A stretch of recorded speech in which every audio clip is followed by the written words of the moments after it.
Saya baru pulang dari desa Tangkil, Kecamatan Cidahu, Kabupaten Sukabumi. Saya sampaikan 4 hal ya.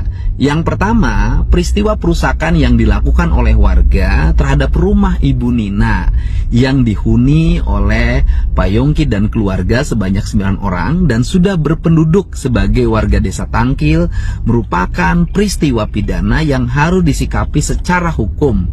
Untuk itu, saya meyakini proses hukumnya akan berjalan secara objektif. Saya meyakini aparat kepolisian Polres Palabuhan Ratu Kabupaten Sukabumi akan bekerja berdasarkan fakta-fakta dan alat bukti yang ada. Dan saya akan mengawal seluruh proses hukum itu agar berjalan secara baik, objektif, dan tuntas. Yang kedua, keluarga Pak Yongki pasti mengalami trauma psikologi. Trauma psikologi juga dialami oleh istri dan anaknya. Untuk itu, tim psikolog dari Pemda Provinsi Jawa Barat hari besok akan turun ke lokasi untuk memberikan bantuan psikologi agar keluarga Pak Yongki dan anak-anaknya kembali tidak mengalami ketertekanan psikis dan selanjutnya bisa hidup tenang, damai, dan hidup rukun kembali dengan tetangga-tetangganya dan warga di desa Tangkil. Yang ketiga, kerusakan yang ditimbulkan akibat ulah warga yang dilakukan secara beramai-ramai, kerusakannya ditanggung oleh saya sendiri dan saya sudah berkirim uang 100 juta kepada keluarga Pak Yongki untuk segera dilakukan perbaikan terhadap kerusakan-kerusakan yang ditimbulkan dari kegiatan anarkis tersebut. Yang keempat, saya pastikan bahwa masyarakat di sekitar akan kembali hidup rukun dan damai, saling menghormati, saling menghargai setiap perbedaan yang menjadi keyakinannya masing-masing. Itulah pesan yang dapat saya sampaikan. Mari kita junjung tinggi toleransi, kebersamaan demi Jawa Barat istimewa dan Indonesia maju. Ya, teman-teman, selamat datang kembali di channel ini. Ya, di sini kita bisa menilai bagaimana KDM memberikan satu contoh bagi pemimpin, bagaimana pemimpin itu berlaku adil kepada warganya, di mana ya KDM adalah orang nomor 1 di Jawa Barat dan dia adalah pemimpin seluruh umat yang ada di Jawa Barat.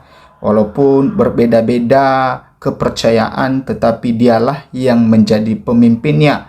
Dia harus mengayomi ya orang-orang yang ada di Jawa Barat, sehingga ketika terjadi pembubaran ya ibadah retreat di Sukabumi itu, kalau tidak salah teman-teman, maka Kang Deddy Mulyadi langsung turun ke lapangan untuk memberikan satu keamanan dan juga dia memperbaiki kerusakan-kerusakan yang terjadi di sana. Dan ini adalah contoh pemimpin yang baik bagaimana Kang Deddy Mulyadi menerapkan yang namanya ya Pancasila. Ya, walaupun berbeda-beda tetapi kita tetap satu, dan untuk itu karena kita satu maka di situ saling menghargai, saling menghormati walaupun ada perbedaan kepercayaan. Nah, di sini dari Kompas teman-teman ya, kata Deddy Mulyadi. Ya, Deddy Mulyadi apresiasi polisi cepat tetapkan 7 tersangka kasus perusakan rumah di Sukabumi.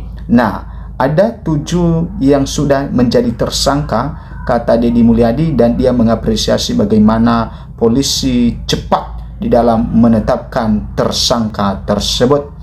Oke, Gubernur Jawa Barat atau Jabar yaitu Deddy Mulyadi menyampaikan apresiasinya kepada kepolisian terkait penanganan kasus perusakan rumah singgah atau villa di Desa Tangkil, Kecamatan Cidahu, Kabupaten Sukabumi yang menjadi lokasi retreat pelajar Kristen. Nah, saya mengucapkan terima kasih kepada Pak Kapolda Jabar, Pak Kapolres Palabuhan Ratu dan seluruh jajaran yang sudah bertindak cepat, tutur Deddy dalam video yang diunggah di akun Instagramnya.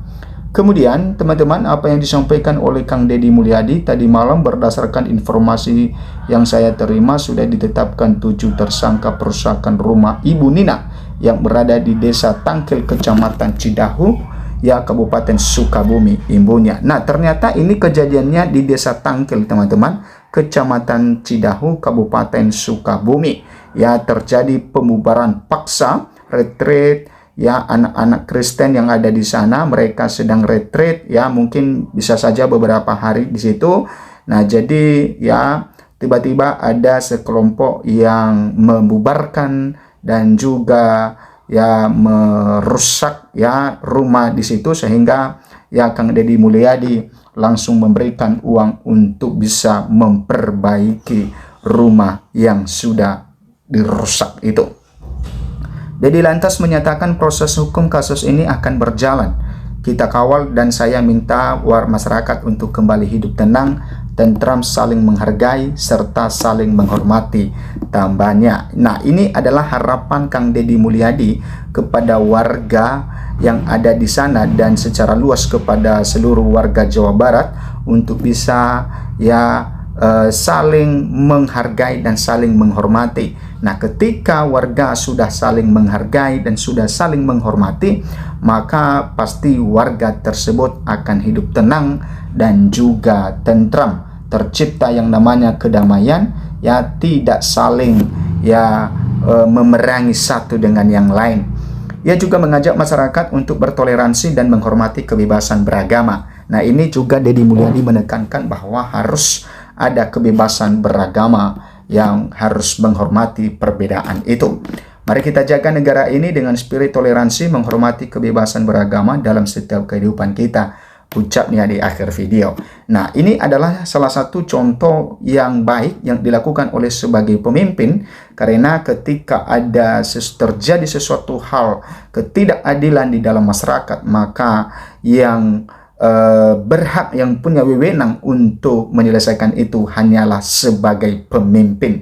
Nah, jadi ketika Kang Deddy Mulyadi bertindak di dalamnya, maka tidak ada yang bisa melawan dan tidak ada yang bisa membantah.